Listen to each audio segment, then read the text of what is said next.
Aujourd'hui, l'occasion de faire le bilan. Christian Baulme est avec nous, un président de la Ronde des quartiers de Bordeaux et de l'association des commerçants et artisans de Métropole de France. Bonjour. Bonjour Christian Baulme. Alors, quel bilan vous tirez, vous, du côté de Bordeaux, de ces soldes qui étaient évidemment... c'est un contexte particulier cette année?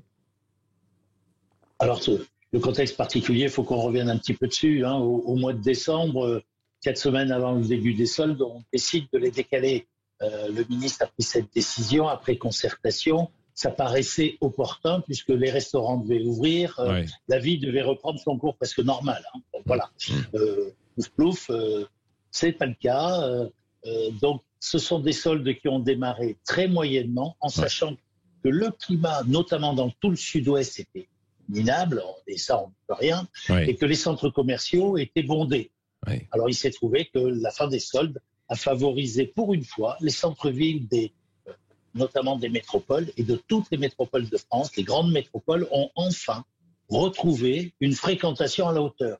Ce qui veut dire que après, selon les rues, selon l'offre, selon votre offre, eh bien les soldes ont été bonnes ou pas bonnes. C'est vrai que c'est très disparate. Il y a très peu de morale à tirer. La seule morale qu'on peut tirer, c'est qu'il est probable que le bien de la personne doit se remettre en question et remettre en question son modèle économique. Oui. Probablement ça la grande. Oui. Il faudra revoir aussi la façon dont se font ces soldes, probablement, par rapport à la concurrence du digital, du numérique. Oui, alors, le digital, on y va, quoi qu'il arrive. On est en retard en France sur le sujet.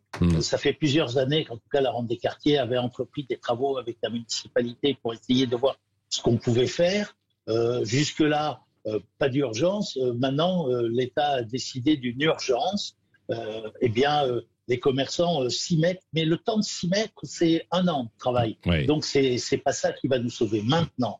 Ça, on est bien d'accord. Mais par contre, à terme, il faut effectivement que les commerçants se mettent au commerce sur le net. Ça change le modèle, ça change notre philosophie. Nous qui aimons dire que nous sommes un point de rencontre, un lien de partage, un lien physique de partage, eh bien... il faut revoir le modèle. Oui. Et également, un mot peut-être des commerçants de vos collègues qui sont dans les centres commerciaux, qui eux n'ont pas pu terminer ces soldes. Vous avez échangé avec eux.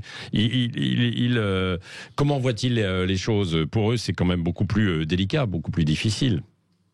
Alors, c'est certainement beaucoup plus délicat pour les commerçants indépendants qui sont dans ces centres commerciaux. Sinon, la majorité des commerçants des centres commerciaux sont des grandes chaînes qui ont des commerces en dehors des centres commerciaux ou dans des commerciaux qui font pas 20 000 mètres carrés ou en centre-ville. Donc, c'est un vaste équilibre et ces grandes chaînes font aussi du business sur le net. Donc, il y a moins d'inquiétude pour les grandes enseignes, mais il y en a beaucoup pour les commerçants pour les petits. Bien entendu, qui sont fermés. Les petits. Oui, bien sûr. Merci beaucoup, Christian Baulme, président de la Ronde des quartiers de Bordeaux et de l'association des commerçants et artisans des métropoles de France, d'avoir été avec nous en direct ce matin sur Sud Radio.